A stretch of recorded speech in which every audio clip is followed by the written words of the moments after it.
Rồi xin chào mọi người luôn, bữa nay em làm một cái clip cả nhà mình, một cái clip ghe dừa nước đang chở về nhà mình nè mọi người.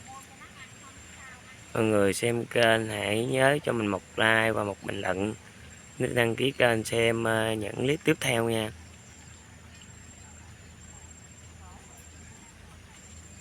Nó đang bơi vô.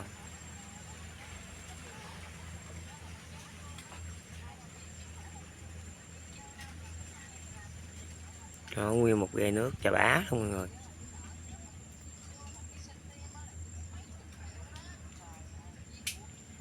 Đó. Một ghe đầy, một ghe khẩm luôn mọi người.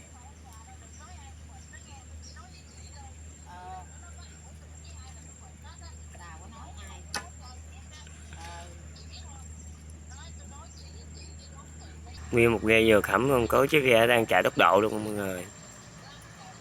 Ghe nhỏ mà chạy sợ thiệt chứ.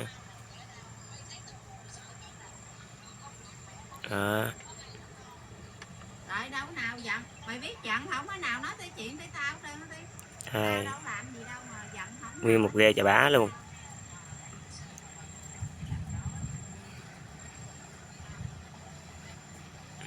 Chạy máy xe luôn nha.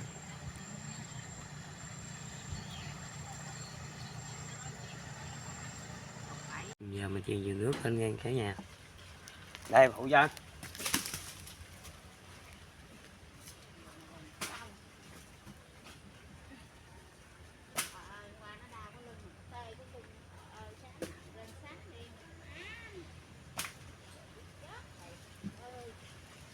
Chết không? Chết.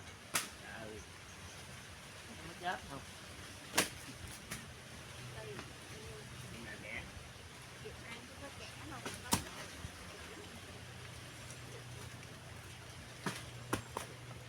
Về kể đây hỏi thằng ơi với tổng chi chạy.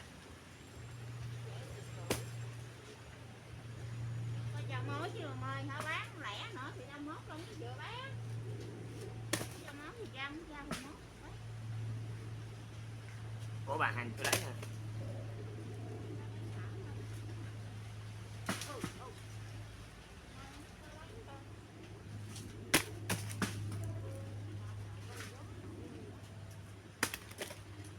Thiếu tiền ra phải trả chứ. Tôi còn tiền. Mà có gì thì dám trời.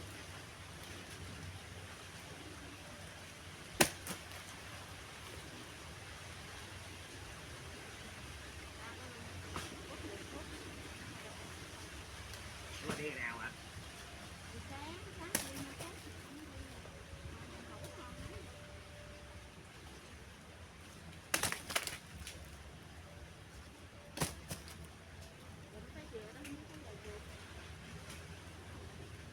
Không như chạy mà.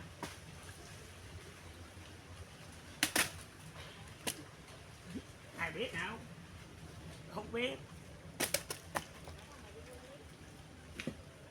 Qua mới thì nó mà mới giờ không đi mà dài cái gì.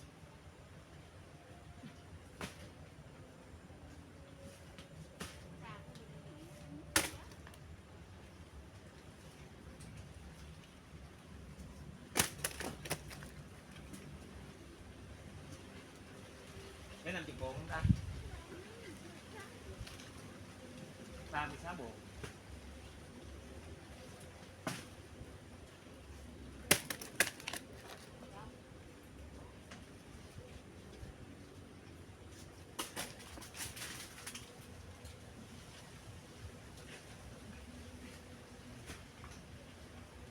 Ghe gì đúng, tưởng đâu ghe đúng 50-60 buồn chứ.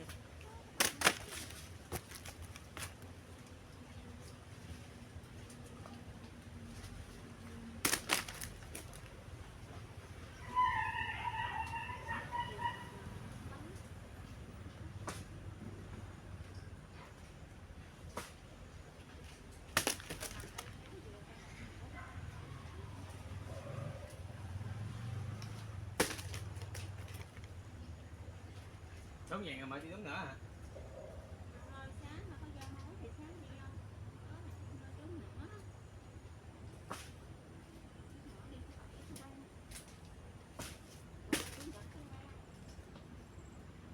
ơi, ngày mai thứ bảy rồi, mốt cái giờ cài.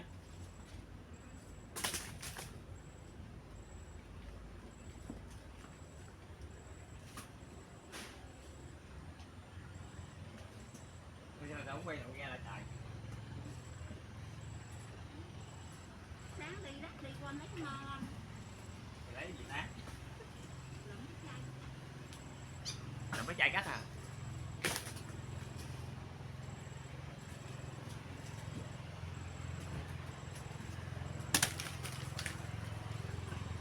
Sao ta không nhét vô mũi á?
Đó, giờ chuyện nhà nước lên xong rồi mọi người.